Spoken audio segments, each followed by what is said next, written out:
नमस्कार। सांगली शिक्षण संस्था सांगली यूट्यूब चैनल में आप सभी का सहर्ष स्वागत है। आज हम कक्षा 8वीं विषय हिंदी पाठ क्रमांक 2 पाठ का नाम वारिस कौन, इसका अध्ययन करने जा रहे हैं। इस पाठ की लेखिका रचनाकार जी हैं विभा रानी। विभा रानी जी का परिचय देखेंगे। विभा रानी जी का जन्म मधुबनी बिहार में हुआ। उनके बारे में ऐसा कहा जाता है कि वह एक गुणी बहुआयामी प्रतिभा संपन्न लेखिका रचनाकार थी। उन्होंने अपने कलम से कहानी, गीत, अनुवाद, लोक साहित्य एवं नाट्य लेखन में प्रखरता से अपनी कलम चलाई है। यह हिंदी साहित्य के लिए इन साहित्यों का योगदान रहा है। आप समकालीन फिल्म, महिला व बाल विषयों पर लोकगीत और लोक साहित्य के क्षेत्र में निरंतर काम कर रही हैं। इनकी रचनाएं हैं चल खुसरो घर अपने, मिथिला की लोक कथाएं, गेनू झाके किस्से, यह इनका कहानी संग्रह है। अगले जन्म मोहे बिटिया न कीजो, यह नाटक है। समरथ द्विभाषी यानी हिंदी और अंग्रेजी में किया हुआ अनुवाद है। अनुवाद यानी भाषांतर, ट्रांसलेशन, हिंदी का अंग्रेजी में किया हुआ अनुवाद। और बिल टेलर की डायरी आदि। वारिस कौन, वारिस यानी उत्तराधिकारी। अपनी राजगद्दी, राजपाट, कारोबार, संपत्ति, धन दौलत सब पिताजी के बाद संभालने वाला, कारोबार कामकाज देखने वाला सुपुत्र, उन्हें कहा जाता है उत्तराधिकारी। वारिस, वारिस यानी उत्तराधिकारी। लेकिन इस पाठ में जो उत्तराधिकारी चुनी गई है वह लड़की है। लड़की को उत्तराधिकारी के रूप में राजा ने चुना गया है। उसके पीछे भी कारण है, वह कारण हम उस कहानी में देखेंगे। वारिस कौन, इस कहानी की विधा संवादात्मक कहानी है। संवाद राजा और उनके चारों बेटियों में होता है। इसीलिए उन्हें एक संवादात्मक कहानी में यह पाठ डाला गया है। तो इस कहानी के बारे में, वारिस कौन, इस कहानी के बारे में अब हम जानकारी हासिल करेंगे। तो देखिए बच्चों, एक राजा था। उस राजा को 4 बेटियां थी और 4 बेटियां होने के बाद राजा अभी बूढ़े हो गए थे, बुढ़ापा आ गया था। इसीलिए उनके मन में बार बार एक ही सवाल सताता था। एक ही सवाल के बारे में वे सोचते थे। मेरे बाद, मेरे पश्चात मेरा राज्य कारोबार, मेरा राज्य,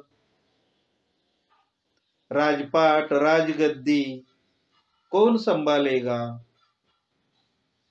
मेरे राजपाट का उत्तराधिकारी कौन होगा? वारिस कौन होगा? ऐसे वह बार बार सोचते थे। सोचते वक्त एक दिन उन्हें उस सवाल का जवाब मिल गया। मिलने के बाद तुरंत एक दिन राजा ने अपने चारों बेटियों को पास बुलाया। चारों बेटियां राजा के पास आ गई, अपने पिताजी के पास आ गई, और आने के बाद चारों बेटियों को राजा ने, पिताजी ने कह दिया, देखो बेटियों, मैं तुम्हें गेहूं के 100 दाने दे रहा हूं,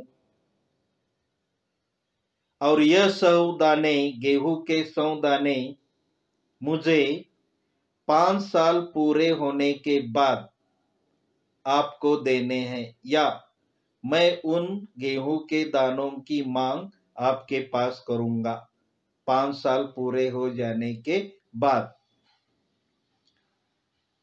ऐसा सुनने के बाद वह गेहूं के 100 दाने लेकर चारों बहनें अपने अपने कमरे में चली गई, और कमरे में जाने के बाद उनके सोच के मुताबिक, उनके बुद्धि के मुताबिक उन्होंने सोचना शुरू कर दिया। तो पहली बेटी, पहली बहन या पहली राजकुमारी क्या करते देखिए। पहली बहन जब अपने कमरे में गई, तब उन्होंने कमरे की खिड़की खोलकर वह गेहूं के 100 दाने खिड़की के बाहर फेंक दिए, और उन्होंने मन ही मन कहा कि अपने भंडार गृह में ढेर सारा अनाज, ढेर सारे दाने पड़े हुए हैं, उन दानों में से जब पिताजी मांग करेंगे तब मैं वह 100 दाने लेकर दे दूंगी। और दूसरी बात कौन सी है? 5 साल बहुत बड़ा समय है, बहुत बड़ा वक्त है, और इस वक्त में 5 साल में पिताजी बूढ़े हो जाने के कारण यह बात भूल भी जाएंगे। उन्हें पता भी नहीं चलेगा कि मैंने मेरी बेटियों को 5 साल पहले क्या कहा था, क्या करने के लिए कहा था, और क्या दिया था। ऐसी सोच पहली बहन की रही है। तब बारी आती है दूसरी बहन की। दूसरी बहन ने पिताजी ने दिए हुए गेहूं के 100 दाने बिना इस्तेमाल किए वे वैसे की वैसे रखे हैं। किसमें रखे हैं? चांदी की डिब्बी में, मखमल की थैली में बांधकर एक संदूकी में उन्होंने रखे, रक्षा के साथ, पूरी रक्षा के साथ, ताकि उसकी चोरी न हो जाए, कहीं गुम न हो जाए। पूरी रक्षा के साथ उन्होंने रख दिए। अब बारी आती है तीसरी बहन की। तीसरी बहन जरा सी समझदार थी। उन्होंने अपने सोच के मुताबिक यह सोच लिया कि, या 1-2 दिन विचार करने के बाद यह बात ठान ली या सोच ली कि पिताजी ने हमें यह जो गेहूं के 100 दाने दिए हैं, उसके पीछे उस या गेहूं के दानों के पीछे मेरे पिताजी का कोई ना कोई मकसद होगा, उनकी कोई ना कोई आशा होगी। यह उन्होंने सोच लिया, क्योंकि गेहूं के 100 दाने पिताजी ने हमें यूं ही ऐसे ही नहीं दिए होंगे, उसके पीछे कोई ना कोई राज होगा, ऐसा तीसरी बहन ने सोच लिया। इसीलिए उन्होंने देखो उन गेहूं के 100 दानों का ठीक तरह से उपयोग करना समझ लिया, सोच लिया। इसीलिए उन्होंने सोचने के बाद, अपने सोच के मुताबिक 1-2 दिन विचार करने के बाद उन्होंने अपने कमरे की जो खिड़की है वह खिड़की खोलकर देख लिया। तब उन्हें पता चला कि खिड़की के बाहर बहुत मैदान है, खुली जगह है या खेत है। क्यों न हम उस खेत में पिताजी ने दिए हुए गेहूं के 100 दाने बो देंगे। इसीलिए उन्होंने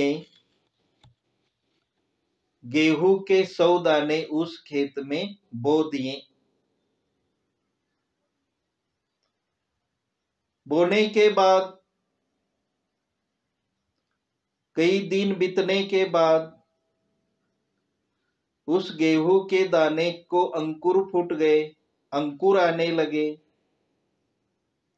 और कई दिन बीतने के बाद उस अंकुर के पौधे हो गए।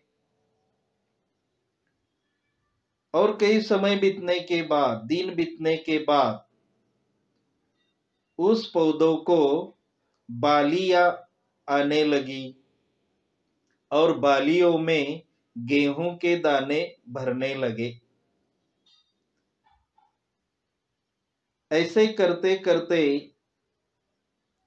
ढेर सारी गेहूं की फसल 5 साल में तीसरी बहन को मिल गई। उन्होंने इस तरह गेहूं के 100 दानों का ठीक तरह इस्तेमाल किया। इस्तेमाल करने के कारण उन्हें ढेर सारा या लाखों लाख गेहूं के दाने मिल गए।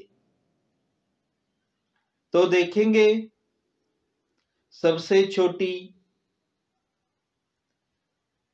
चौथी बहन क्या करती है। सबसे छोटी या चौथी बहन छोटी हो जाने के कारण,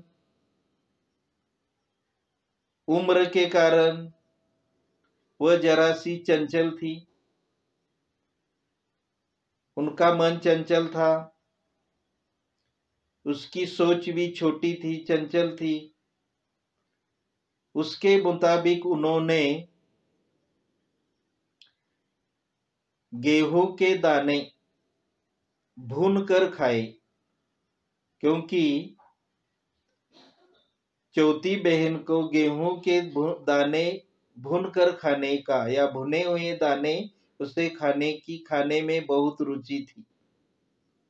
उस रुचि के मुताबिक पिताजी ने दिए हुए गेहूं के 100 दाने भूनकर खा दिए और वह खेलने में लग गई, खेलने चले गई, खेलने में मगन हो गई। तब यह जो छोटी बहन है, वह छोटी बहन पिताजी की बात की जरा सी भी उन्होंने परवाह नहीं की है।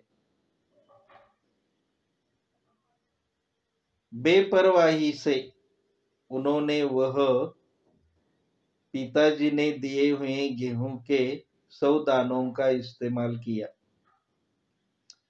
ऐसे करते करते 5 साल पूरे हो गए, वक्त गुजर गया।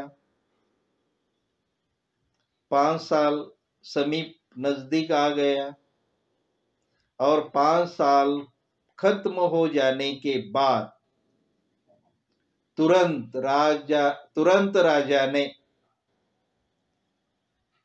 अपने चारों बेटियों को पास बुलाया और पास बुलाने के बाद उन्होंने याद दिला दी, कह दिया उन्होंने, राजा ने अपने बेटियों से कहा, देखो मेरे प्यारी बेटियों, मैंने 5 साल पहले आपको गेहूं के 100 दाने दिए थे, कहाँ है वे गेहूं के 100 दाने? ऐसा पहला सवाल पहली बेटी को किया, पहली बहन को किया या पहली राजकुमारी को किया। ऐसा सवाल उठाते ही तुरंत वह पहली राजकुमारी अपने भंडार गृह में चली गई और भंडार गृह में जो ढेर सारा अनाज था उनमें से 100 गेहूं के दाने वह लेकर तुरंत पिताजी के पास आ गई और उन्होंने पिताजी को वह गेहूं के 100 दाने दिए। उन 100 दानों को देखकर पिताजी आश्चर्य में पड़ गए। उन्होंने पहचान लिया कि यह मेरी पहली बेटी मुझसे झूठ बोल रही है। इसीलिए उन्होंने दोबारा सवाल किया, क्या 5 साल पहले मैंने जो गेहूं के 100 दाने दिए थे वही है वे 100 दाने? ऐसा कड़क कर पूछा। तब पहली राजकुमारी को पता चला कि पिताजी को मेरी झूठ बात मालूम हो गई होगी, क्योंकि उनके चेहरे पे जरा सा गुस्सा दिखाई दे रहा है। ये देखने के बाद उन्होंने, मैंने पहले जो झूठ बोला, उन्होंने झूठ बोलना स्वीकार किया। हाँ, मैंने आपको झूठ बोला है, ऐसा उन्होंने कह दिया। और कहने के बाद वह चुप रह गई, क्योंकि उनकी जो सोच थी वह जरा सी निराली थी। उस सोच के मुताबिक उन्होंने काम किया है, क्योंकि उसकी सोच लापरवाही, बेफिक्र जैसी थी। सही उसी प्रकार उन्होंने कर दिया। अब राजा ने दूसरी राजकुमारी से पूछा, 5 साल पहले मैंने आपको जो गेहूं के 100 दाने दिए थे वह कहाँ है? तब तुरंत दूसरी राजकुमारी ने वह गेहूं के दाने किस हालत में रखे थे, कैसे रखे थे, वह बताया। हाँ जी हाँ पिताजी, वह गेहूं के 100 दाने मेरे पास सही सलामत है, पूरी निगरानी में रक्षा के साथ रखे हैं। ऐसे कहते हुए उन्होंने पिताजी के हाथों में चांदी की डिब्बी की, जो उसमें गेहूं के 100 दाने रखे थे, और वह चांदी की डिब्बी एक मखमली थैली में रखी थी। वह थैली उन्होंने अपने पिताजी के हाथ में दे दी। पिताजी ने थैली में रखी हुई जो चांदी की डिब्बी थी वह डिब्बी खोलकर देखी देखने के बाद उन्हें पता चला कि वह गेहूं के पूरे 100 के 100 दाने पूरे सड़ गए थे, उसकी बदबू आ रही थी। दोबारा इसका इस्तेमाल बिल्कुल नहीं होता था, किया जाता था। ऐसी हालत, ऐसी अवस्था उस गेहूं के 100 दानों की हो गई थी। अब बारी आती है तीसरी बहन, तीसरी राजकुमारी। तीसरी राजकुमारी को राजा ने सवाल किया, आपने क्या किया? जो मैंने 5 साल पहले आपको गेहूं के 100 दाने दिए थे, उसका आपने क्या किया? तब तीसरी राजकुमारी जरा सी होशियार थी, अलग या निराली सोच वाली थी। उन्होंने तीनों बहनों की तरह नहीं किया। तो उन्होंने अपने पिताजी से सवाल का जवाब दिया कि देखो पिताजी, इस सवाल का जवाब मैं कल दूंगी, अगले दिन दूंगी, क्योंकि गेहूं के 100 दानों को देखने के लिए आपको यहां से मेरे साथ बाहर आना पड़ेगा। तब तुम्हें पता चलेगा कि मैंने गेहूं के दानों का किस तरह इस्तेमाल किया है। इसीलिए आपको राजमहल छोड़कर मेरे साथ आना पड़ेगा, दूर जाना पड़ेगा, सफर करना पड़ेगा। इसीलिए मैं अभी उस सवाल का जवाब या गेहूं के दाने आपके सामने पेश नहीं कर सकती, या आपको तुरंत लाकर नहीं दे सकती। ऐसा सुनने के बाद राजा सुनते ही रह गए, चुप बैठे। अब उन्होंने चौथी राजकुमारी, सबसे छोटी राजकुमारी, उनसे सवाल पूछा है, 5 साल पहले मैंने जो आपको गेहूं के 100 दाने दिए थे, उसका अपने क्या किया? कहाँ है वे गेहूं के 100 दाने?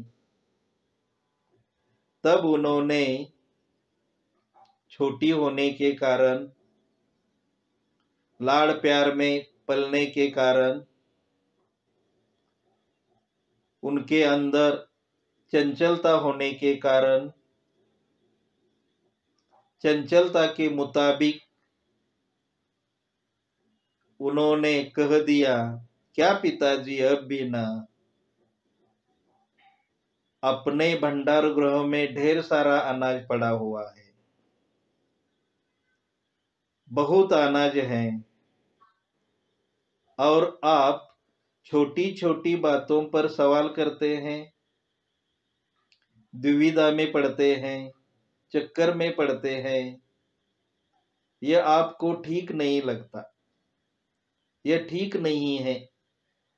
ऐसा उन्होंने पिताजी को लापरवाही से जवाब दिया। तब पिताजी या राजा जरा क्रोधित हो गए, गुस्से में आ गए। तब राजा सोचने लगा, यानी चारों बेटियों के जब उन्होंने उत्तर सुनने के बाद राजा निराश हो गया, उदास हो गया। उनके मन में सवाल पे सवाल पैदा हो गए। जरा सा भरोसा, जरा सा विश्वास उनको अपने तीसरी बेटी पर था, इसीलिए वे जरा चुप हो गए। अपने वादे के मुताबिक, अपने कहने के मुताबिक दूसरे दिन तीसरी राजकुमारी राजा के पास आ गई, अपने पिताजी के पास आ गई और पिताजी से कहने लगी, चलो पिताजी, अब मैं तुम्हें कल जो मैंने कहा था उस वादे के मुताबिक मैं आपको बाहर ले जाना चाहती हूं। तब राजा की सवारी राजमहल के बाहर खड़ी थी और वह सवारी थी रथ। रथ तैयार था, उस रथ में बैठ गए। रथ शुरू हो गया। रथ ने राजमहल और नगर छोड़ दिया और वे नगर के बाहर आ गए। उनका सफर शुरू हो गया। सफर करते करते बहुत समय बीत गया। तब राजा ने अपने तीसरी बेटी से कहा, कहाँ है वह गेहूं के 100 दाने? 100 दाने दिखाने के लिए मुझे कितना चक्कर कटवाओगी और कितना सफर करना है और कितना चलना है और मुझे कितना परेशान करोगी? ऐसा उन्होंने परेशानी के साथ अपनी तीसरी बेटी से कहा। यह वाक्य खत्म होते ही उनकी सवारी, उनका रथ एक बहुत बड़े हरे भरे गेहूं के खेत के सामने रुक गया। रुकने के बाद वह रथ से बाहर आ गए, उतर गए और वह जो गेहूं का खेत था उस खेत को देखने लगे। देखने के बाद उन्हें पता चला कि वह जो पूरा खेत था वह पूरा खेत गेहूं की फसलों से या बाली से लह रहा था, लहरा था। या उस गेहूं की जो बालियां थी वह बालियां झूम रही थी, नाच रही थी। पवन की झोंकों से, हवा की झोंकों से वह इधर उधर डोल रही थी। यानी वह दृश्य देखने के बाद ऐसा महसूस होता था कि वह बालियां राजा का स्वागत कर रही है, राजा को देखकर झूम रही हैं, राजा का मनोरंजन कर रही है, राजा का स्वागत कर रही है। ऐसा उन्हें महसूस होता था। यानी इतनी वह बालियां मजे के साथ, आनंद के साथ झूम रही थी, नाच रही थी, गा रही थी। यानी राजा का स्वागत करने के लिए वह गाना गा रही है और गाने के ताल पर नाच रही है, ऐसा दिखाई दे रहा था। तब तीसरी राजकुमारी ने अपने पिताजी से या राजा से कहा, देखो पिताजी, अपने जो 5 साल पहले मुझे गेहूं के 100 दाने दिए थे, उन 100 दानों को मैंने 5 साल में खेत में बो दिया और खेत में बोने के बाद उसे अंकुर फूटे, अंकुर का रूपांतर परिवर्तन पौधे में हुआ, पौधों के बाली में रूपांतर हो गया और बाली में गेहूं के दाने आने के बाद मैंने यह जो क्रम है, यह क्रम पूरे 5 साल किया है और इस 5 साल में मुझे यह ढेर सारा गेहूं की फसल, गेहूं का अनाज, लाखों लाख गेहूं के दाने मिल गए हैं। ऐसा उन्होंने भरोसे के साथ अपने सोच के मुताबिक, अपनी बुद्धि चातुर्य के बराबर उन्होंने अपने पिताजी को ढाढ़स के साथ, धीरज के साथ कह दिया। तब राजा अपनी तीसरी बेटी पर भरोसे के साथ, या उनके मन में जो बात थी वह बात पूरी की है ऐसा उन्हें लगा। तब उनका दिल भर आया।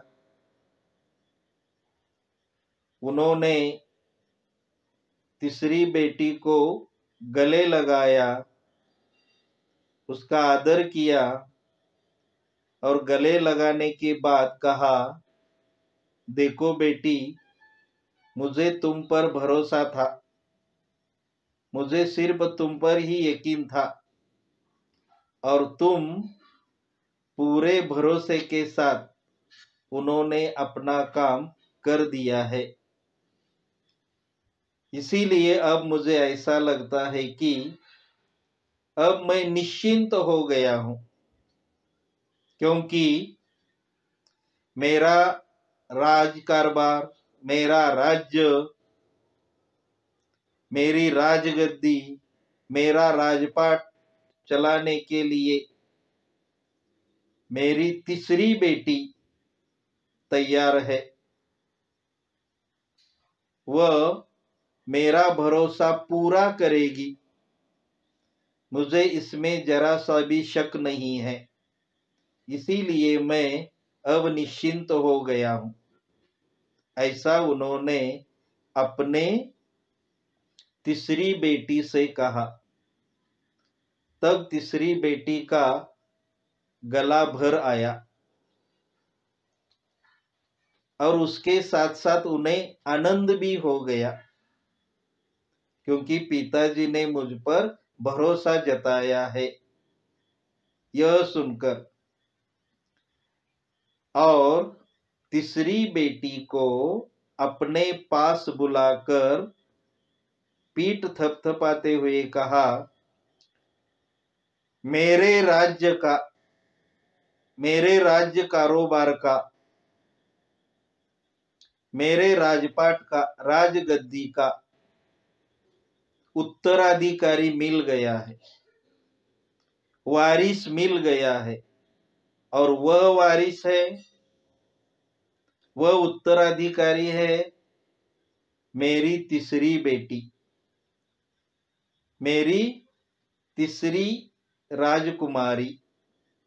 ऐसा उन्होंने अपने तीसरी बेटी को उत्तराधिकारी चुन लिया। चुनने के बाद तीसरी बेटी, तीसरी राजकुमारी बेहद खुश हो गई। यानी इससे यह पता चलता है कि, इस कहानी से यह पता चलता है कि इस कहानी में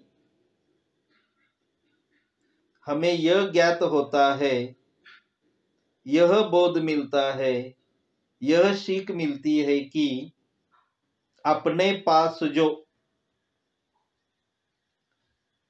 कीमती समय है, मौल्यवान समय है, और समय के साथ जो साधन है, साधनों का और समय का जो सही उपयोग करता है, उसी को ही जीवन में सफलता मिलती है, सब कुछ हासिल कर सकता है।